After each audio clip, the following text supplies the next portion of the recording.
If you have been following this channel, if you have sat with these stories, felt the weight of them, asked the same questions that keep coming back no matter how many years pass, then you already know that Diana's story has never really ended. It lives in William, in his children, in every quiet, deliberate, impossible to ignore move he has made to ensure that the woman the palace tried to diminish cannot be diminished. But there is one thing William has not yet done, one thing the most symbolic, the most personal, the most loaded with meaning of anything in his considerable arsenal that he has reportedly been building toward for years: the restoration of Diana's HRH title, the 3 letters that were stripped from her in 1996, in one of the most cruel acts of institutional punishment in modern royal history. Her Royal Highness, Princess of Wales, taken from her while she was still alive, and William, according to those closest to him, has made a private vow. It is coming back. What the title meant to Diana. Before we talk about what William is planning, I need you to understand what that title actually meant to Diana. Not in the ceremonial sense, not in the protocol and palace hierarchy sense. What it meant to her as a person. Diana had complicated feelings about the royal family, about the institution, about the gap between what it presented to the world and what it actually was, behind closed doors. But the title Her Royal Highness was never just about the institution. It was about recognition, about being formally, officially, permanently acknowledged as part of the family, not tolerated, not managed, not kept at arm's length while the institution decided what to do with her. Part of it. Diana had given everything to that family. She had walked into it at 19 years old. Barely formed, barely ready, a girl being asked to become a princess for a country that would love her more fiercely than the institution ever did. She had given it her youth, her mental health, her marriage, her sense of self, years of fighting to be seen, to be valued, to have her contribution acknowledged as something more than inconvenient.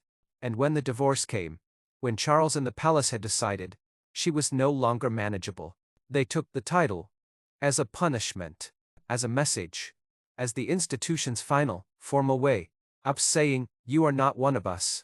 Diana wept when she heard it. Those who were with her that day say she said something quietly, to no one in particular. She said, after everything, and then she straightened and carried on, because that was Diana. But the wound was real, and William watched his mother carry it for the rest of her life. The stripping of the title. Let me tell you exactly what happened in 1996, because the details matter. The divorce between Charles and Diana was finalized on August 28, 1996. As part of the settlement, Diana agreed, or more accurately, was pressured to agree, to relinquish the title Her Royal Highness. She would remain Princess of Wales, but she would no longer be HRH. The practical difference sounds minor, until you understand what it means in the world of royal protocol. Without HRH, people were no longer required to bow or curtsy to Diana when they met her. Without HRH, her position at formal royal events, the events that had been her world for 15 years, was diminished, complicated, dependent on the goodwill of the very institution that had just stripped her standing. Without HRH, Diana was formally, officially, in the language that the monarchy uses to communicate who matters and who does not. Les Key. The decision was controversial. The public was angry, letters were written, questions were asked, and the palace did what the palace always does. When it has decided something uncomfortable, it proceeded regardless. Diana accepted it, publicly, with the grace that she always brought to situations that were destroying her privately. She continued her work, her charity visits, her quiet, extraordinary campaign to make the world more human in ways that no title could ever capture or contain. But the stripping of the HRH was a scar that those who knew her say never fully healed. William's relationship with that wound. Now here is where I want to ask you something. Think about what it means to watch your mother be publicly diminished, not abstractly, not as a historical figure in a documentary. As a child, as a 15-year-old boy who saw his mother go from Princess of Wales, HRH, the most beloved royal figure in the world, to a woman who had to navigate her own family's formal events as something technically less than she had been. William felt that, not just as injustice, as something personal. as something done to someone he loved, by people who should have protected her. Those close to William say the HRH question has never left him, that it sits in the list of things done to Diana that he intends, as future king, with the full authority that position will carry, to correct, not just symbolically, formally, officially, in the language of royal decree and institutional record, that the palace used to take the title away. William intends to give it back, the same way it was taken, through a document, through official channels, through the irreversible language of royal recognition, but this time moving in the opposite direction, the private vow. Sources describe a conversation that William had not recently, but years ago now, with someone close to him, someone who had known Diana, who had loved her, who understood, from the inside, what the loss of that title had meant. William was not yet the man he has become. He was younger, still finding his way, still navigating the impossible balance between the grief he carried privately and the institutional role he was being prepared for publicly.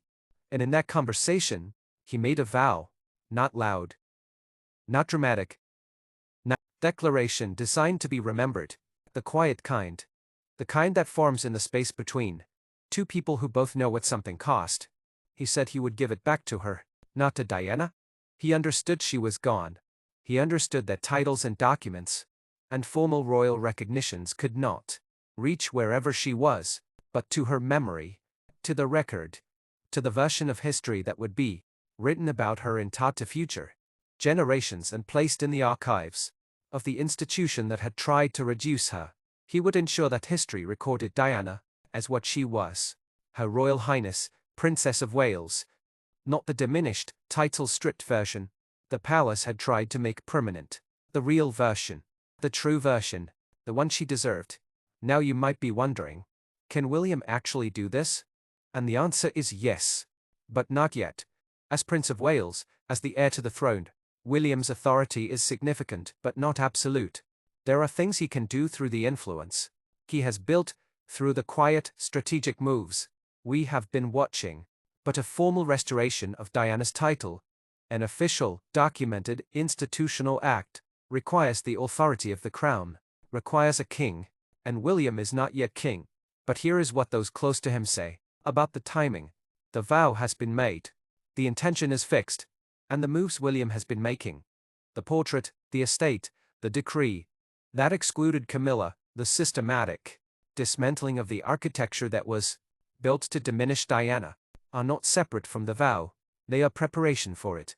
Every piece of ground he clears, every barrier he removes, every institutional signal he sends, about whose legacy will be central to the monarchy he intends to lead, is creating the conditions in which the formal restoration becomes possible, becomes inevitable. William is not acting randomly. He is building towards something, and the HRH title is at the end of that road. What it will mean when it happens, I want you to think about the day it happens, not hypothetically, as something real, as something that those close to William believe is genuinely coming. The day a royal decree is issued, signed by King William, formally, officially, permanently restoring the title Her Royal Highness to Diana, Princess of Wales. Posthumously, yes, but permanently, in the institutional record that the monarchy uses to communicate what it values and who it recognizes.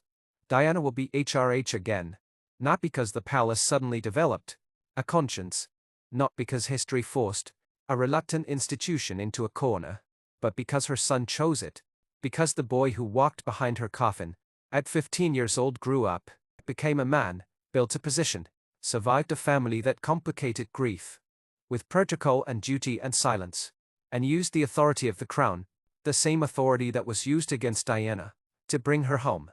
Fully, formally, finally. There is something I find myself thinking about when I sit with this story.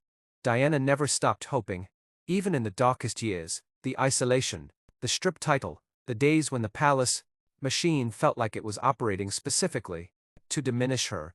She never stopped believing that the truth would eventually make its way to the surface, that the people who needed to understand what had happened could eventually understand it, that the love she had given to her sons, to the public, to the quiet extraordinary work of making suffering people feel less alone, would outlast the institution's efforts to contain and diminish and manage her. She was right. It has outlasted everything.